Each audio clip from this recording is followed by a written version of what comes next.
you can do line and wash without watercolor. Illustrations by Pete. So first I want to tell you, my blood pressure is not high. I just have really bad sunburn. I got sunburn in 60-degree weather. I was outside for 20 minutes. Look at this. That's sad for an Italian to be outside in the sun for just a little while. Maybe it was a little longer than 20 minutes. But they're going to kick me out of the club. So I understand, look, traditionally watercolor and ink, that's line and wash. That's just how it's always been done. You can do it with so many other things. That's what I'm going to do. It's just a technique thing, really. That's all it is. You have an area of color, and you have an area of a very contrasty line, a dark black line. Sometimes it doesn't have to be black. Sometimes it's just a different shade of the same color over that color. That could be line and wash too, or you could use graphite and have a gray line. I like the more contrasty stuff, so that's what I'm going to do. This video, I figured, hey look, I'm going to create this creature, this three-legged creature thing, and then immediately cut it in half. So they were going to call PETA on me. I said I am PETA. They said no, PETA. I said yes. That conversation got nowhere quick. My face hurts. I cut my hair, went out in the sun. Who does that? Look, it's just all red. Everything hurts. Alright, let's get into it.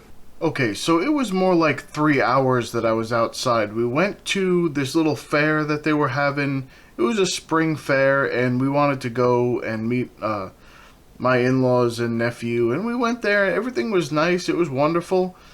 Didn't think, because it was actually jacket weather. Well, I mean 60 degrees, but the wind was whipping, and it was a cool breeze.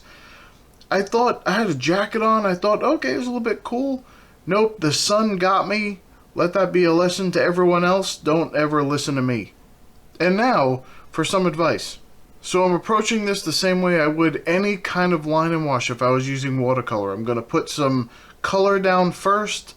Then I'm going to go back and I'm going to add some lines and just add some texture with them. It's the same process, just with different materials. That's the only difference here.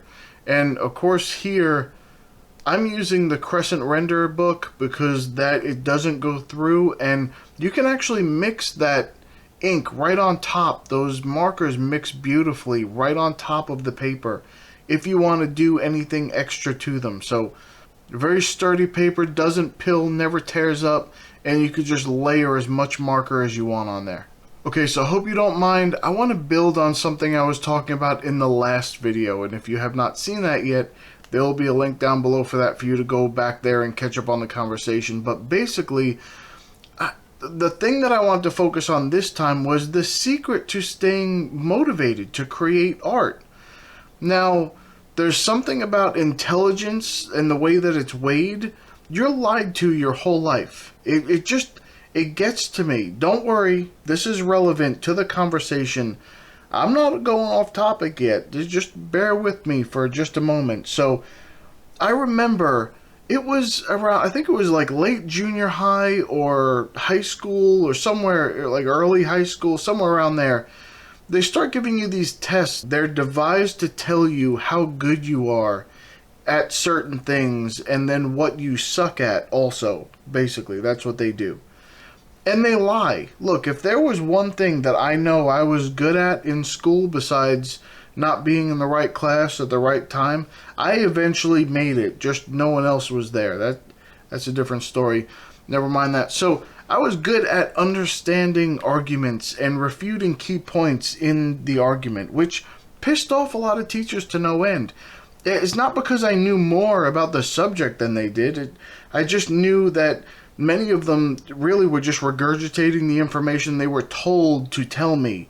So they didn't really know that much about it. So once I could attack a little portion of it, the whole thing crumbled. Now, that is not to say anything bad about teachers. I respect teachers. Some of the people I love are teachers. And I even like teaching myself, but not what they tell me to teach. I teach what I want to teach. So again, that's a side rant for another day. There's too many side tangents here. I'm never going to get through this. Okay, I'm going to focus. So these tests tell you how intelligent you are by asking you various questions. And one of the first times I encountered these tests, I understood what they were asking me, what they wanted to hear. So I answered it correctly, not the correct answer, just the answer they wanted me to give them. Now, based on the findings of that test, I was told that I was book smart, but for some reason, they said that I wasn't street smart. Now, that could be what stupid people say to make themselves feel less stupid. I'm not sure yet. They say things like, oh, I'm not book smart, but I'm street smart. Unfortunately, most of those people end up in prison or shot, so I'm not really sure how that works with street smarts, but that's just how it... Anyway, please do not be triggered by what I just said. Most of the people I know, including myself, have said that exact statement at least once in my life. That, yo, I'm street smart and not book smart. Everyone says that. So please, if you hang your hat on that, don't get upset with me. Just follow through with this whole thing here. So the point is, they're lying to you.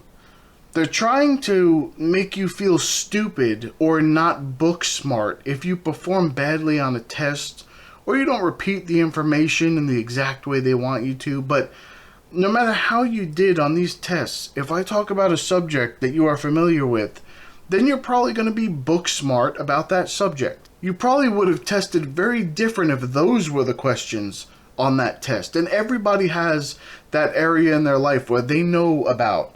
They've spent some time there, they know about that. And you can potentially be smarter than anyone else that I know on that subject, but on that test, you didn't test well, you're not book smart. So I'm just saying, street smarts, I'm not saying it isn't a thing, but we call it experience, and it doesn't actually have anything to do much with intelligence, other than, you know, you can take a mouse and shock them every time they touch the red ball, but then give them a treat every time they touch the blue square, and eventually they'll stop touching the red ball and only touch the blue square. But the new mouse you introduce will go over and touch the red ball because they don't have the experience. We call that trained, not street smart. Don't ever shock mice. It's not okay. So it's a matter of, this is what I know, and this is what I don't know. None of this is the point that I'm trying to make with all of this nonsensical rambling. All right, here's the actual point. If you're young with art, let me clarify. I don't mean if you're young. You could be 150 years old. I mean you just started with art, or if you feel that you've stagnated with art. You just sit there after years of creating and just feel uninspired, and it feels like work more than anything else. Don't put pressure on yourself that you need to be book smart or street smart about art. Don't feel like you should already have found your artistic passion, or you should already have it all together, or understand even how it all works. Just find what inspires you and work at that. Become really good. Become book smart at yourself, inspiring yourself. How do you get excited about art? If you get good at exciting yourself about art, you'll never get stuck. You'll never feel confused about where you are, what you're doing. You'll always have something you want to try. Or don't put your creativity in a box. Don't put it behind bars and make it a chore like cleaning toilets. Everyone knows it has to be done, but who wants to do that stuff? So I hear so many incredible artists try and act like they have some mystical answer brought to them on a scroll inscribed by a floating turtle of an angelic art master on how an artist should develop. There's no cure-all for this. Now, I am one of those people who understands that your job may suck, you may not enjoy it, but you want to eat tomorrow and you want your family to eat tomorrow, so you need to get out there and get paid. That's how life works for most of us. But I hear artists telling other artists, you need to create here every day, even if you don't feel like it. You'll never amount to anything if you just wait until you feel in the mood or inspired, and they give all these things. It hurts me to hear that, because you know as much as I do that if you're doing something and forcing yourself to do it continuously over and over, there will come a day when you look at this thing that maybe not paying the bills for you, it's just your side thing that you're building and you're doing, or maybe just something you're doing because you love art. But if you are forcing yourself to do something and you hate it day after day, you're eventually going to say, what am I doing? Why am I torturing myself? Life is too short. I'm out.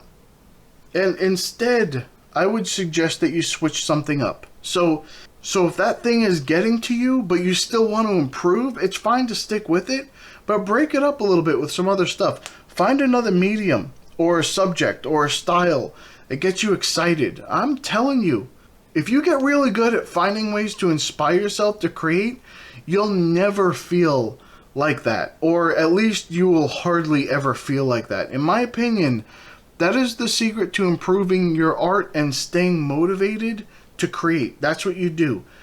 I don't know what that thing is for you, but here's what I would suggest.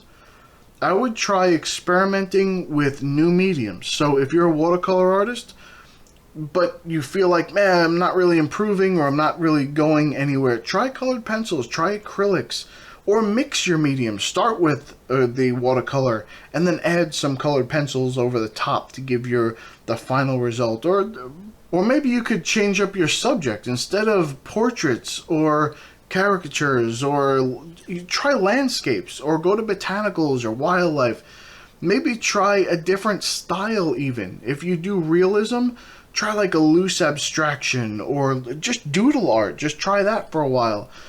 I know for me, what I do to keep myself excited is a little bit of everything. I don't stick to any one medium, and I switch to something every other piece sometimes. I change what I'm doing. I change the subjects that I'm drawing all the time. You only see my abstract art here, but I love landscapes and animal art, and occasionally I'll do character drawings and things like that. I also switch frequently between realism and representational abstraction and abstract art. I do all different things, and I love to do it all.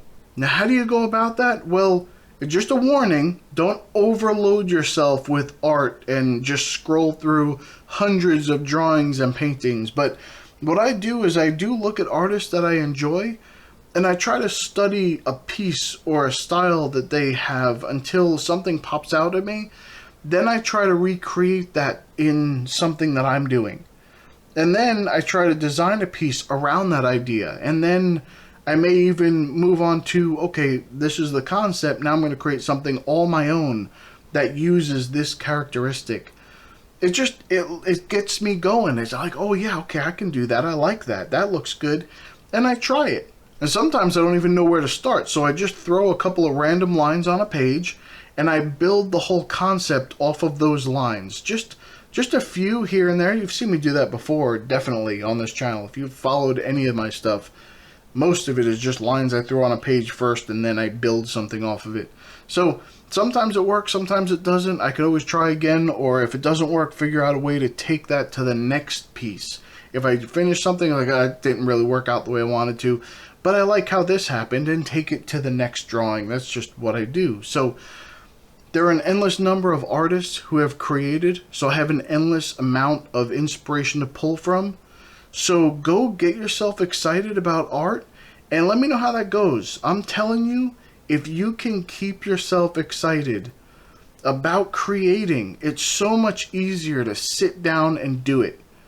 I know you will not remain excited about everything you're doing all the time, but keep at least a little spark in there when you're creating. It helps you move forward.